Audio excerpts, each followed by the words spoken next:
네, 오늘 하나님 말씀 제목이 이 말을 들으라입니다. 이 말을 들으라. 그래서 우리 주보 앞에도 Hear this라고 되어 있죠. 하나님의 음성을 듣는 시간 되기를 바랍니다. 우리가 지금까지 수많은 예배를 드리고 수없는 말씀을 받았습니다. 중요한 거는요, 그 말씀이 내 것으로 정리가 돼야 됩니다. 그래서 말씀이 내 것으로 딱 정리가 돼야 돼요. 내가 가지고 있는 하나님이 주신 나의 말씀이 무엇입니까? 예수는, 여러분, 우리가 예수님을 믿습니다. 예수님이 대체 누구신가요? 예수는 그리스도입니다.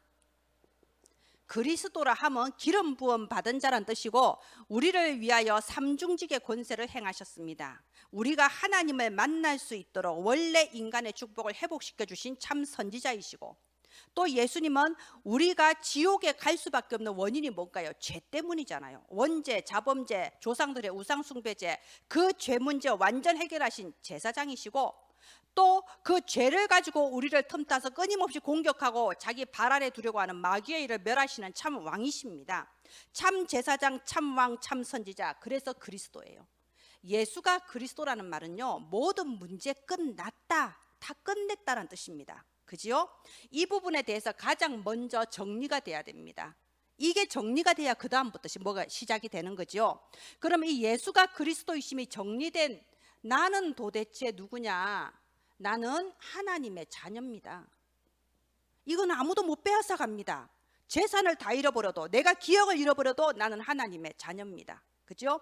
그렇다면 지금 내가 걱정하고 내 마음속에 담고 있는 모든 문제 어떻게 되었나요? 끝이에요. 끝이 아닌데요. 아직도 문제가 있는데요. 자, 지금 내 마음속에 가장 고민하고 있는 거, 내게는 이 문제만은 끝이 아니에요. 예수님이 다 끝내셨는데 이것만큼은 조금 남아있는 것 같아요 라고 하는 그 문제를 머릿속에 생각해 보세요. 그 문제가 남아있는 게 아니고요, 그 문제에 대해서 내가 그리스도로 답이 안 난 거예요. 그 문제에도 예수는 그리스도예요. 그러면 맡기면 되는 겁니다. 내 문제가 아니고 맡겨버리면요, 하나님이 그걸 해결하시든가 그 문제를 통하여 하나님의 더 큰 계획을 이루시거나 둘 중에 하나입니다. 맡기면 되는 겁니다. 예수는 그리스도, 나는 하나님 자녀, 모든 문제 끝입니다.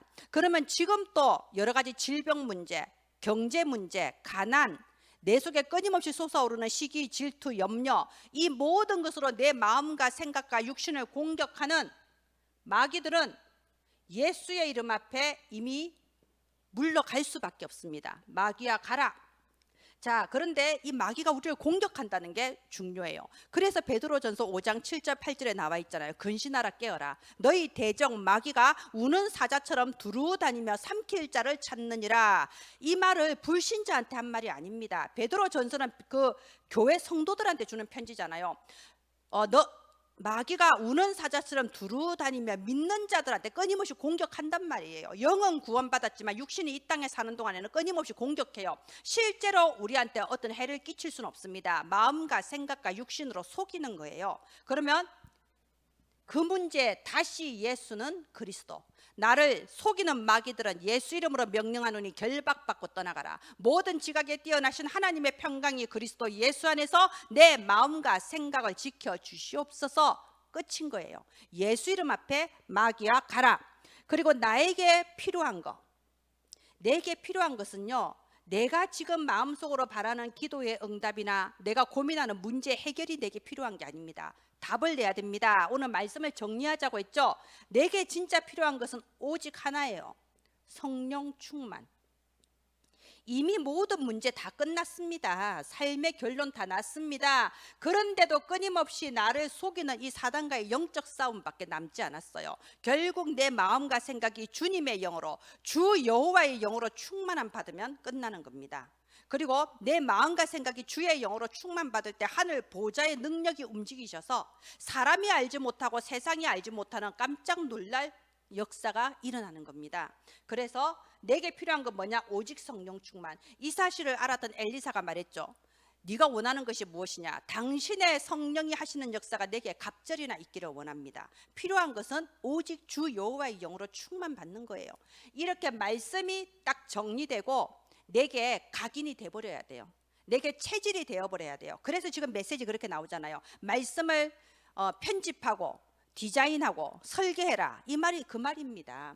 말씀을 맨날 들으면 뭐예요? 내 속에 먼지 쌓이듯이 쌓이기만 하면 뭐합니까? 그걸 정리를 해서 내 것으로 만들어 버려야 돼요. 내 마음과 생각의 패러다임이 되어버려야 됩니다. 말씀 정리. 이 말씀이 정리되고 나면요, 이거 가지고, 이 내게 정리된 말씀 가지고 집중하면 되는 겁니다. 기도하면 되는 겁니다. 자, 우리 기도, 집중이라는 게 대체 무슨 능력이 있을까요? 우리 어렸을 때는 과학 실험에 그런 게 있었어요. 초등학교 때 돋보기를 가지고 이렇게 종이에 대놓고 돋보기로 이렇게 햇빛을 모으면요, 좀 이따 연기가 풀풀풀 나면서 종이가 타버려요. 너무 놀랍지 않아요? 언제나 햇빛은 우리 주변에 있습니다. 근데 그냥 우리가 그 때문에 뭐가 타진 않잖아요. 그런데 언제나 내 주변에 있는 이 햇빛이, 돋보기를 가지고 딱 햇빛을 집중을 시키면 종이가 타버린다니까요. 이게 기도의 능력이에요. 우리가 하나님께 집중했을 때 일어나는 일이 바로 이겁니다. 언제나 보좌의 은혜와 능력은 우리와 함께 하십니다. 하나님 자녀이기 때문에. 그런데 내가 집중할 때에 보좌의 능력과 축복이 내게로 집중해서 일어났을 때 놀라운 역사가 나타나는 겁니다. 그게 집중이라는 거예요. 돋보기 생각하세요. 하나님의 보좌의 능력과 은혜가 내게로 집중되는 돋보기. 그래서 나의 오늘이, 내가 오늘 하는 이 작은 집중이 100년의 응답으로, 그리고 1000년의 영향력으로 간다는 겁니다. 내가 뭐라고? 우리는 아니죠. 우리는 능력 없죠. 그런데 내가 집중할 때에 이 작은 아무도 모르는 나의 집중이 이런 역사가 일어난다, 이겁니다. 오늘 우리가 이 말을 들으라 해서요, 일대지가 뭔가요? 멸망하는 짐승이죠. 멸망하는 짐승. 우리 얼마 전에 광주에서 참 비극적인 사건이 있었습니다. 그 건물이 붕괴돼서 수많은 사람이 죽고 지금 구속되고 그러잖아요. 우리가 여기에서 봐야 되는 게 뭐냐면요, 자, 진짜 한 치 앞도 모르는구나, 사람이.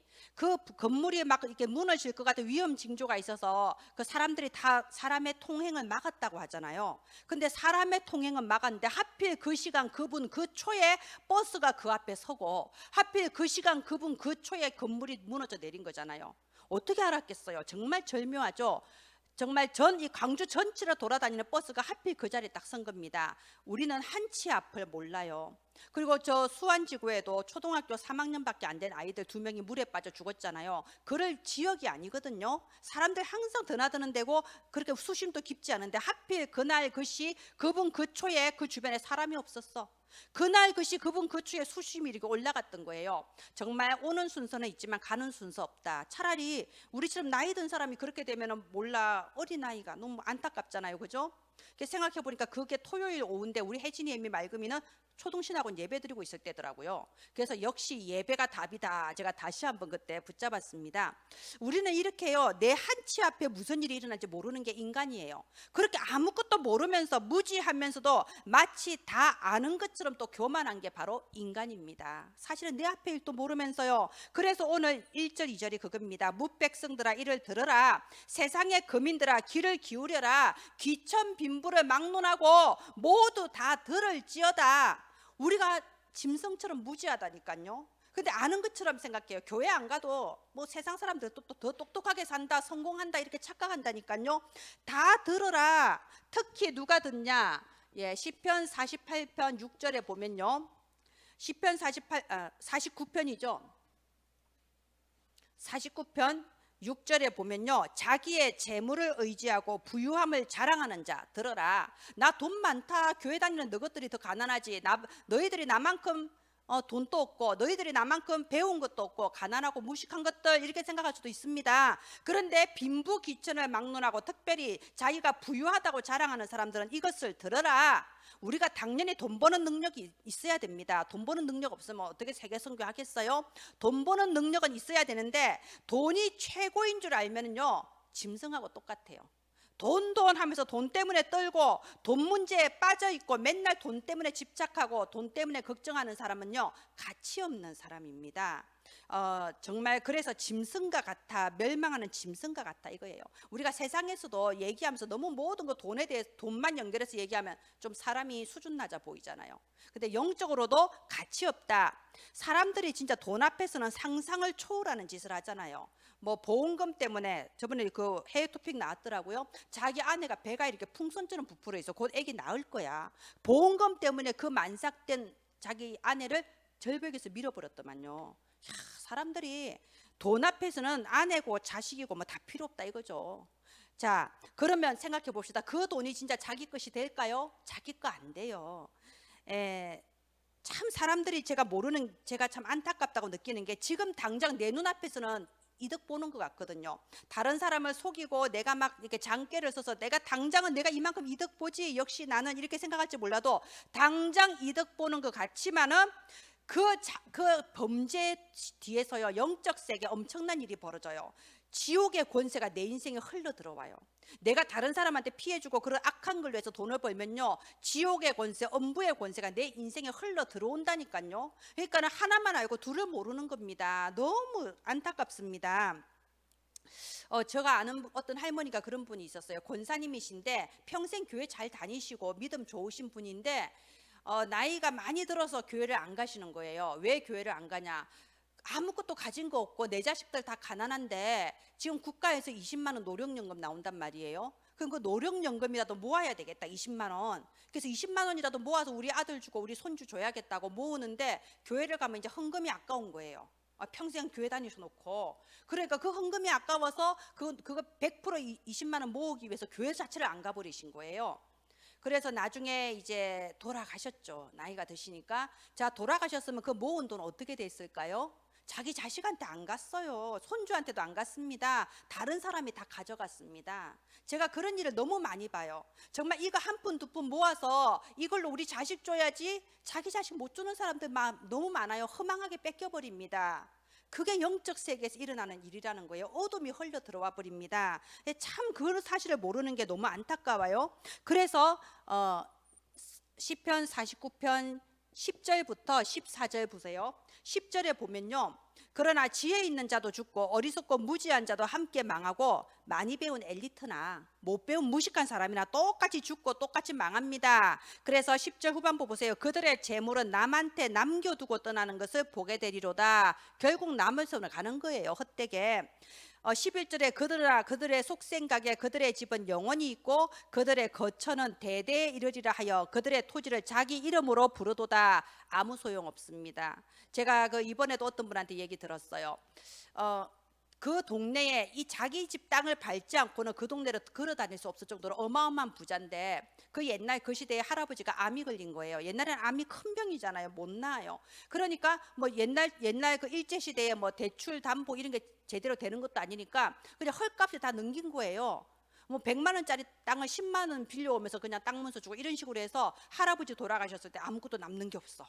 그렇게 다 남의 손에 가는 겁니다. 그게 영원히 내 거 되는 줄 알고 그 할아버지는 젊었을 때 그 재산 모으려고 얼마나 많은 사람 피눈물 흘리게 했겠어요. 이거 이득 보려고, 그죠? 다 소용없다 이겁니다. 그래서 여기 12절 보세요. 사람은 종기하나 장구하지 못하며 멸망하는 짐승 같도다. 내 눈앞에 거밖에 몰라요. 짐승 같은 거예요. 13절에 보세요. 그것이 바로 어리석은 자들의 길이라고 하는 겁니다. 사람들은요, 그래 정말 당신 대단하다, 나도 당신처럼 그렇게 돈 좀 벌고 싶다, 그들의 말을 기뻐하지만 종말은 뭐냐? 14절에 서울이라고 되어 있습니다. 여러분, 서울이 뭔가요? 지옥을 말하는 거예요. 결국 종말은 지옥입니다. 14절 보세요. 그들은 서울에 두기로 작정되었다. 사망이 그들의 목자다. 그들이 살아있을 때 많이 모으는 것 같아도 결국 종말은 지옥에 가게 되고 마귀 사탄이 그들을 다스리게 된다, 이 말입니다. 서울이 그들의 거처가 되리라 라고 되어 있어요. 이걸 몰라요, 사람들이. 참 너무 안타깝지요. 우리가 아이들을 잘못 가르치면 그렇게 되기 쉬워요. 우리 아이들 어렸을 때부터 뭐든지 돈에 연관시켜서 우리 집 돈도 없는데 뭐 그런 말을 해. 야, 그거는 부자들이나 하는 거지. 야, 우리 돈도 없어. 돈. 어릴 때부터 그렇게 가르치면요, 자기도 모르게 아이들의 머릿속에 돈이 딱 들어가 버려요. 그리고 모든 걸 돈으로 가치를 둡니다. 교회가 무슨 가치가 있어요? 교회 가면 뭐 누가 돈 줍니까? 그러니까 맨날 하는 말이 그거잖아요. 교회 가면 밥을 주냐, 떡을 주냐, 돈을 주냐. 제가 이번에 그 공항에 갔을 때요, 어떤 어머니 나이는 저 정도 됐고 아들 20대 아들이 옆에 있더라고요. 20대 아들이 내가 보니까 생각이 없어. 그 옆에 사람들 다 듣는데 큰 소리로, 아, 나는 어디 가까운데 교회 다 불사질러 버리고 싶다네. 뭐 코로나 그것 때문에. 그러니까 지 말이 아니야. 내가 들었을 때는 뉴스 댓글에 나오는 거 지 의견으로 생각하는 거예요. 뉴스 댓글에서는 얼마든지 강한 말을 해도 남들 뭐 상관없잖아요. 그러니까 그게 이 세상 여론이라고 생각하는데 아니거든요. 댓글 다는 사람 일부예요. 그러니까 그 공항에 옆에 사람들이 얼마나 많습니까? 거기서 큰 소리로 교회 불사질러 버리고 싶다 막 이래. 그러니까 어머니가 조곤조곤한 말로 이제 타이르더라고. 그러니까 무슨 상관이야, 내가 안 믿는데. 그러니까 하는 말이지, 다 불사질러 버려도 돼. 그래서 내가 속으로 참 불쌍하다. 저 어머니한테는 저 아들이 너무너무 귀한 아들일 거고, 원래 아들은 선 아니에요, 태양이잖아요. 너무너무 귀한 아들이고 미역국 먹고 얼마나 귀하게 길렀을 건데 저렇게 어리석은 아들을 길렀어. 언제 철들까 저 인간은. 이거는 신앙 수준이 아니고요, 그 많은 사람 앞에서 그런 식으로 극단적인 말한다는 자체가 이미 어리석은 사람인 거예요. 애도 아니고, 그죠? 그래서 참 진짜 불쌍하다. 어머니에 대해서 제가 참 이게 동정심이 느껴지더라고요. 우리가 애들 그렇게 키울 수도 있어요. 가치관을 잘못 가르칠 수도 있습니다. 그래서 오늘 이 말을 들어라. 귀천 빈부를 막론하고 모두 다 들을지어다 라고 하는 겁니다. 자, 16절부터 19절 한번 보세요. 49편 16절부터 19절에 보면요, 사람이 치부하여, 치부라는 것은요, 자기가 돈을 모으려고 몸부림치는 걸 치부라고 하는 겁니다. 사람이 치부해서 그 집 영광이 더할 때 두려워하지 마라, 부러워하지 마라.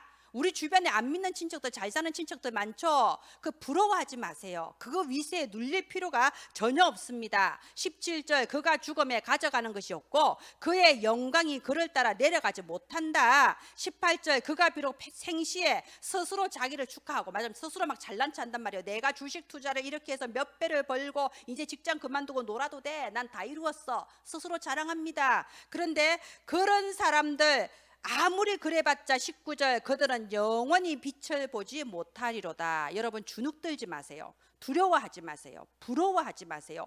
눈앞에 잠깐의 일일 뿐입니다. 그 사람의 인생에 무엇이 들어가고 있는지 아무도 모르는 겁니다. 자, 아무리 우리가 당연히 돈은 많을수록 좋죠. 제가 돈을 많이 벌지 말란 뜻이 아니에요. 돈은 많을수록 좋습니다. 돈이 많아야 주의 종도 돕고 애들 간식도 사주고, 그죠? 랩런트 대회도 가고 그러지요. 돈은 벌어야 되는데 한탕주의로 돈 벌려고 몸부림치는 그런 사람 되지 말라 이겁니다.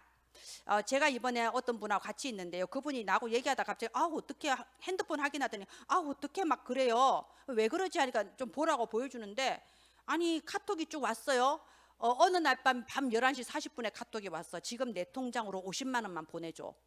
근데 이제 이 사람은 그때 자고 있었으니까 못 본 거야. 다음날 새벽에 보고 저 이제 일어났어요. 저 50만 원 없는데 10만 원이라도 보내줄까요? 그러니까 상대방한테서 답장이 와서 이제 끝났어요. 그래요. 또 며칠 지나서 또 왔어. 나 100만 원만 보내줘. 빌리는 거야. 그럼 그 앞에 50만 원 빌리는 게 아니었나 봐. 나 100만 원만 보내줘. 빌리는 거야. 그래서 또 이제 저 그만한 돈이 없어요. 저 카드에서 빼야 되는데 그럼 카드에서 빼서 드릴까요?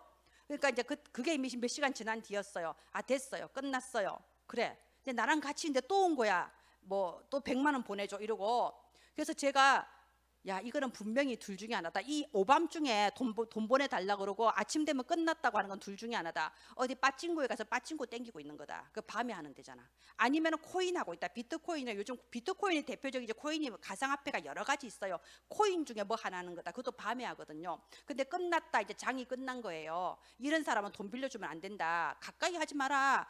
10만 원 보냈더라고. 10만 이제 그냥 준 거야. 자기 생각. 이거는 준 걸로 치고 빌려주지 마라. 그냥 줘라. 불쌍하면은.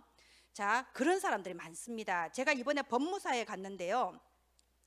법무사에 가서 좀 이렇게 앉아 있다가 내가 엄마하고 동생한테 이렇게 눈짓하면서 나가자. 그래서 나왔거든요. 왜냐하면 법무사 그 상담하는 테이블 유리 밑에 종이가 하나 끼워져 있어요. 뭐라고 써져 있냐면 세계 최초의 프랜차이즈 가지기만 해도 1,000만 원의 프리미엄을 받을 수 있는 프랜차이즈 사업을 소개합니다. 이렇게 써져 있어요. 뭐겠어요? 다단계지. 보나마나. 그래서 가자. 야, 그 유리 밑에 있는 종이 봤지? 나는 저런 집에는 차 정비도 안 맡겨. 분명히 허감이 역사에 저런 마음속에는 너무 그렇게요. 사람들이 굉장히 멸망하는 짐승처럼요, 한번 돈 욕심에 딱 걸려버리면 눈에 뵈는 게 없어요. 그래서 사기 당하는 사람들은 자기 자신이 한탕주의를 노리니까 사기를 당한다 그러잖아요. 눈에 뵈는 게 없는 겁니다.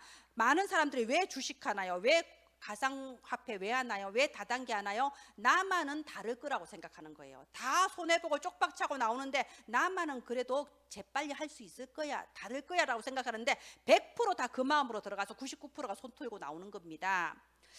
그래서 우리는 그런 사람은 되지 마라. 오늘 하나님의 음성을 들으세요. 49편 20절에 뭐라고 되어 있습니까? 멸망하는 짐승이라고 되어 있습니다. 종기 하나 깨닫지 못하는 사람은 멸망하는 짐승처럼 된다 이겁니다. 그래서 너희는 이런 사람의 말을 듣지 말고 무엇을 들어야 되냐? 무엇을 들어야 되냐? 이런 짐승 같은 수준에서 빠져나오는 길을 하나님이 열어주셨어요.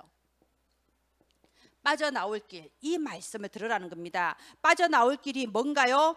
네, 오직 그리스도. 하나님은 한 길을 열어주신 거예요. 여기 15절 보세요. 15절에 보면은 그러나 하나님은 나를 영접하시리니 이름으로 내 영혼을 소울의 권세에서 건져내시리로다 셀라. 오늘 시편 49절에서요, 49장에서 가장 중요한 구절이 바로 15절이에요.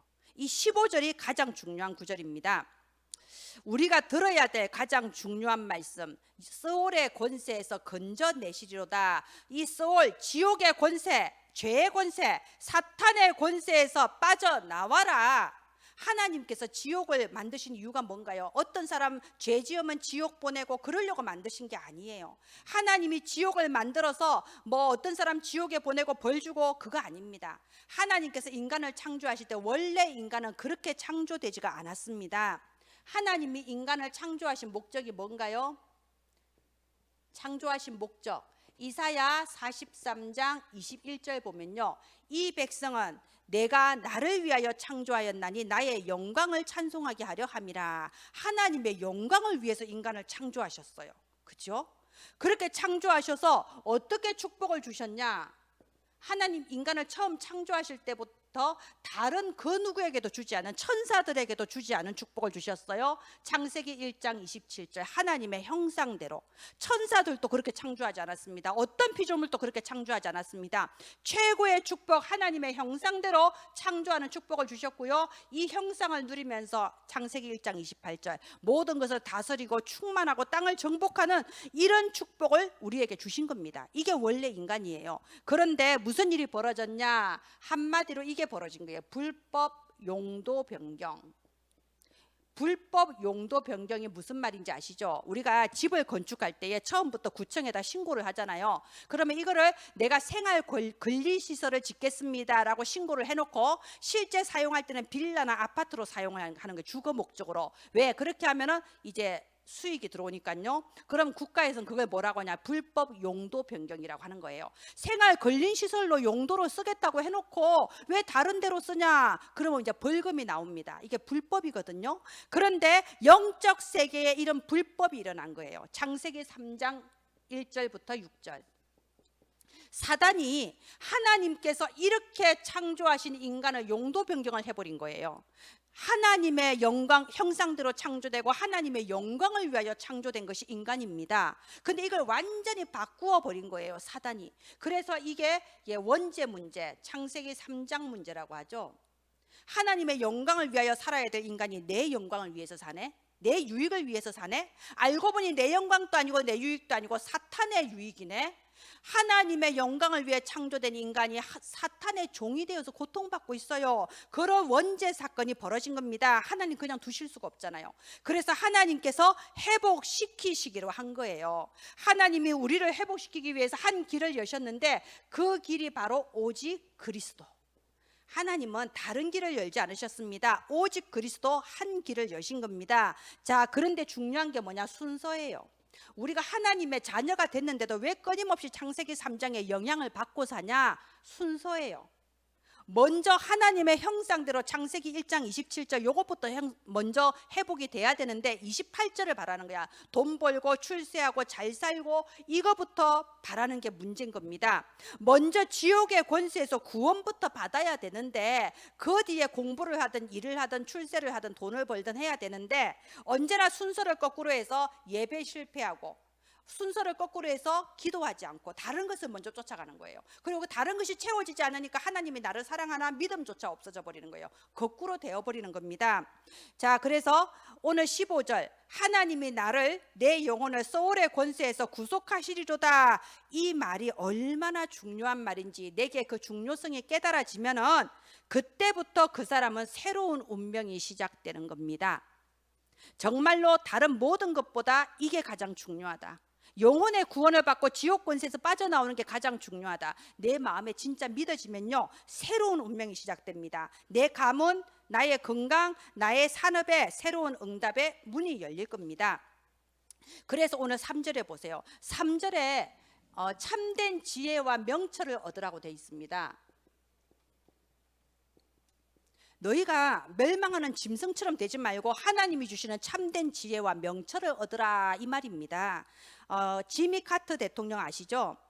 이 지미 카터 대통령은 땅콩 농사 짓다가 이제 주지사에 출마하면서 이렇게 대통령까지 쭉 이렇게 정치의 길을 걸어왔거든요. 지미 카터 대통령이 대통령 시절에는 크게 인기가 없었어요. 왜냐하면 너무 사람이 좀 부드럽고 온유하기 때문에 보통 국민들은 좀 공격적이고 카리스마 있고 막 이런 사람 좋아하잖아요. 그래서 재임 시절에는 별로 인기가 없었는데요. 오히려 퇴임을 하고 나서 세계 최고의 지도자들 중 한 명으로 꼽힐 만큼 퇴임 후가 정말 영광스러운 대통령이거든요. 좀 우리나라 대통령들이 좀 본받아야 돼요. 우리나라 대통령은 재임 시절에는 좋은데 퇴임하면 다 문제 생기잖아요.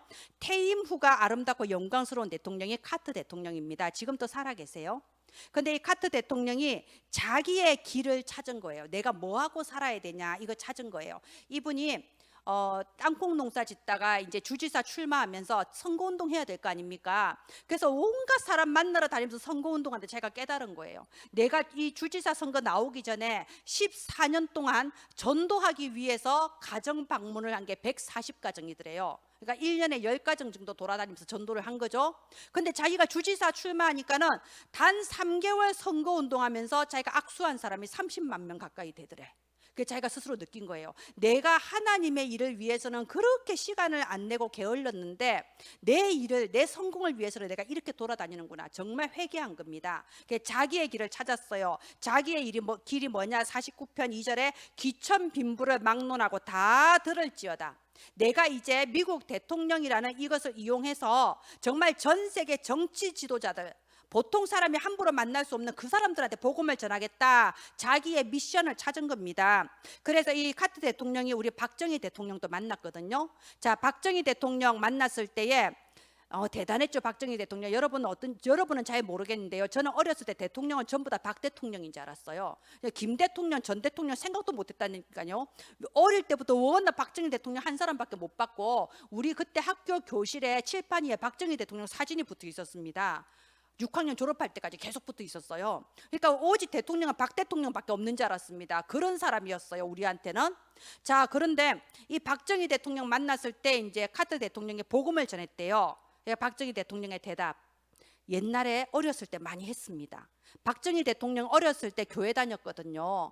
자, 내가 어렸을 때 많이 했습니다. 이제 됐습니다. 이랬어요. 그 뒤에 어떻게 됐는지 아시죠? 너무 충격적인 사건 벌어졌어요. 어느 날 박정희 대통령이 암살당한 거예요.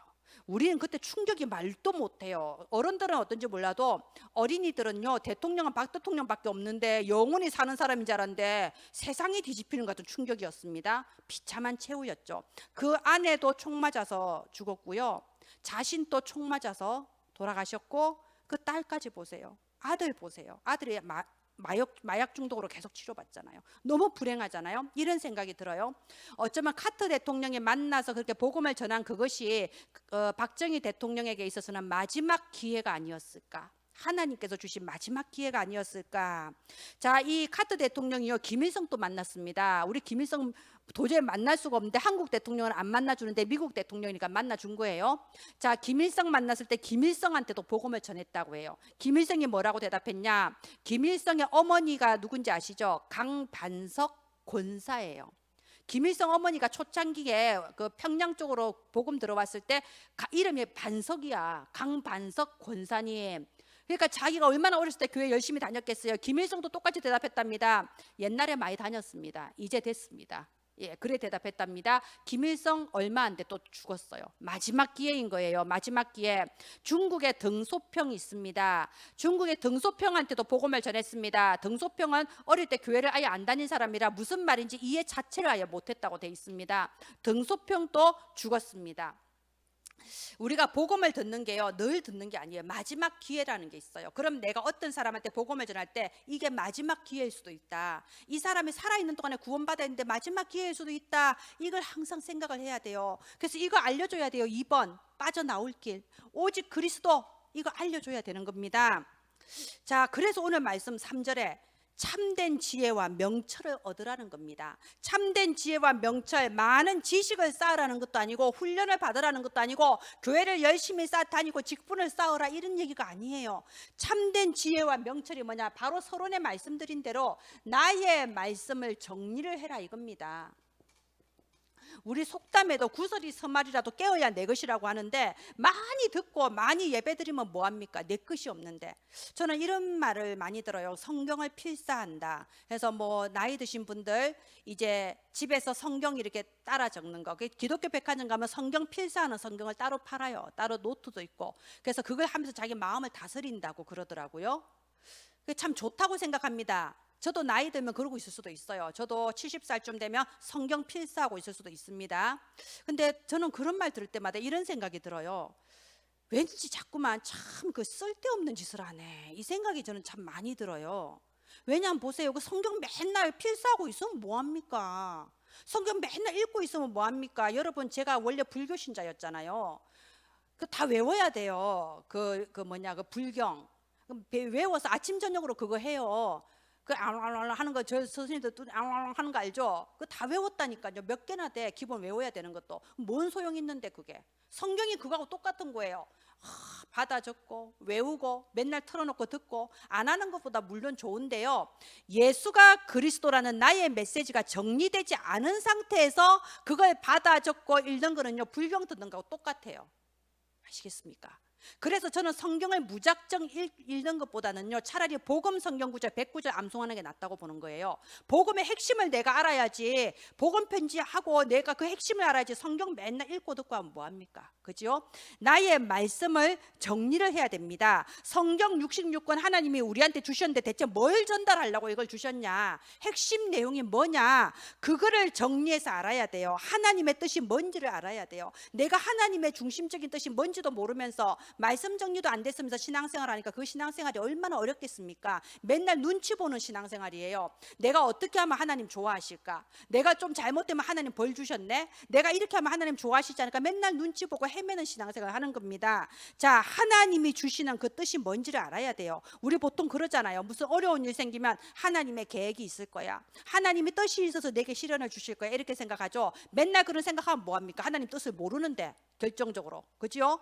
그래서 하나님의 말씀을 정리를 해야 되는 겁니다. 구원이 대체 뭐냐? 예수 그리스도 복음이 대체 뭐냐? 전도라는 건 대체 무슨 의미냐? 전도가 교회 데리고 오는 게 전도가 아니에요. 한 영혼이 살아날 수 있도록 하는 게 전도입니다. 이렇게 말씀을 정리를 해야 됩니다. 오늘 말씀 제목이 이 말을 들어라, 이 말은요, 이 말을 듣고 네 것으로 정리를 해라, 이 말입니다. 이렇게요. 예수는 그리스도, 나는 하나님 자녀, 모든 문제 끝, 마귀야 가라, 오직 성령 충만 주옵소서. 말씀을 정리해서 그것을 나의 정확한 기도 제목으로 딱 정리를 해버려야 돼요.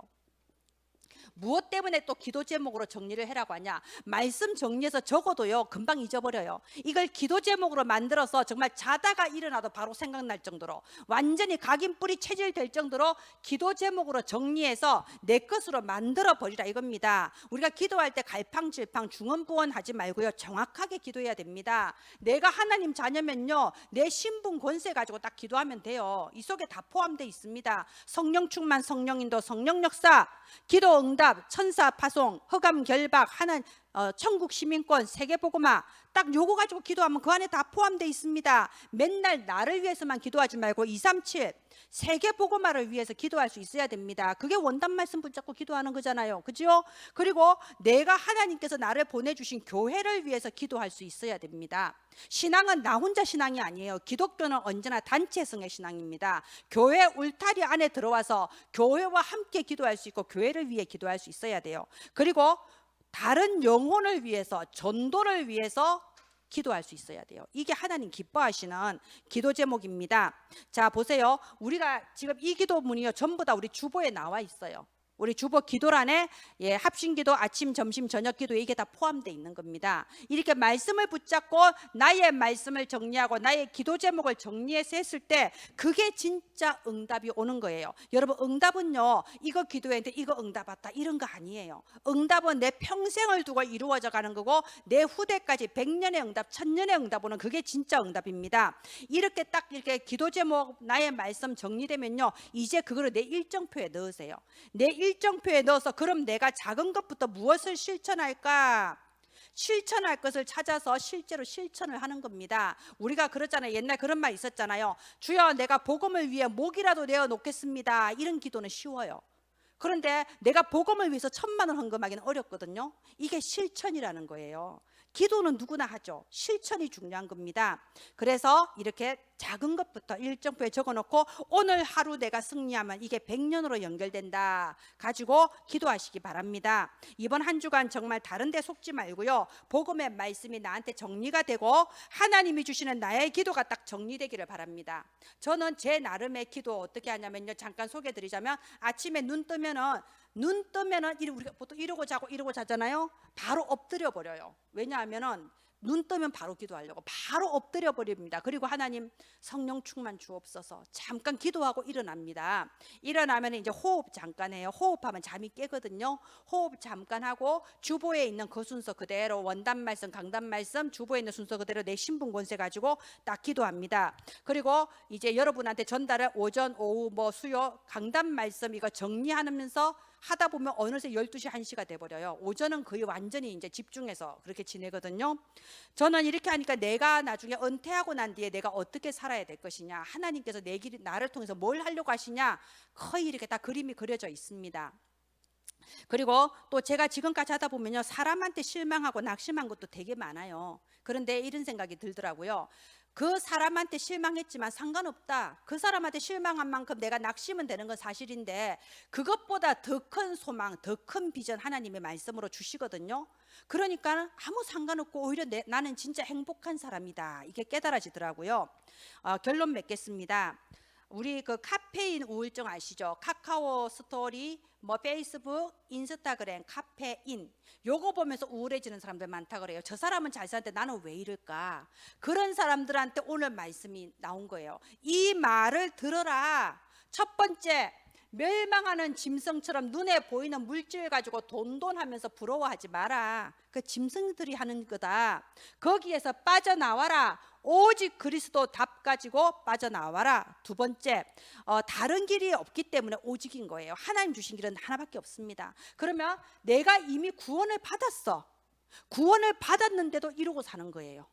구원을 받았는데도 끊임없이 짐승처럼 똑같은 수준에서 사는 거예요. 그래서 빠져나와라. 그리스도 붙잡고 빠져나와라. 그러면서 이제 하나님 주시는 참된 지혜와 명철을 얻으라. 맨날 듣고 잊어버리지 말고 내 걸로 정리하고 그거 가지고 기도해서 각인되라. 오늘 메시지가 그겁니다. 자, 우리가 이렇게 정확한 나의 말씀과 기도가 딱 정리되면요, 우리는 완전한 복음을 받았습니다. 내가 완전한 게 아니고 하나님께서 주신 예수 그리스도라는 완전한 복음을 이미 받았잖아요. 그러면 보세요. 이 완전한 복음의 말씀을 가지고 감사하면서 참된 감사, 참된 찬양으로 이 복음을 누리는 겁니다. 우리가 하나님께로 이렇게 아까 돋보기 말씀드린 것처럼 하나님께로 딱 집중하면요, 하늘 보좌의 것이 우리한테 옵니다. 집중해서 그 하늘 보좌의 것이 우리한테 오는 게 뭐냐? 완전한 평안이에요. 내가 정말 이 복음 메시지가 내 걸로 각인되고 이렇게 기도해서 하나님께 집중하면요, 나에게 완전한 평안, 보좌의 평안이 옵니다. 세상 거하고 다릅니다. 아무것도 문제가 되지 않습니다. 나는 하나님의 자녀다. 나의 말씀, 나의 기도 제목 딱 붙잡고 있으면요, 하나님의 시간표에 완전한 응답이 오게 됩니다. 사람들이 생각하는 응답은요, 진짜 응답이 아닐 수 있어요. 노래 있잖아요. 응답인 듯 응답 아닌 응답 같은 응답. 그런 응답 말고요, 정말 내 평생을 두고 이루어지며 나의 후대에게까지 전달되어져서 백년 응답, 천년 응답으로 연결되는 진짜 응답, 그게 바로 완전한 응답입니다. 우리의 완전한 복음 받았습니다. 하나님께 집중함으로써 완전한 평안을 누리며 완전한 응답의 주역이 되기를 바랍니다. 예, 기도하겠습니다. 하나님 아버지, 은혜를 감사합니다. 너희는 멸망하는 짐승처럼 가치 없는 인간이 되지 말라고 했습니다. 우리가 하나님이 주시는 참된 지혜와 명철을 얻게 하소서. 나의 말씀과 나의 기도 제목이 확정되게 하셔서 정말 저와 은혜나무 교회 가족들이 하나님 앞에서 그리고 사람 앞에서 가장 멋진 길을 선택하며 가장 멋진 길을 걸어가는 저와 은혜나무 가족들 되게 하소서. 은혜를 감사드리며 모든 것을 주 예수 그리스도 이름으로 기도합니다. 아멘.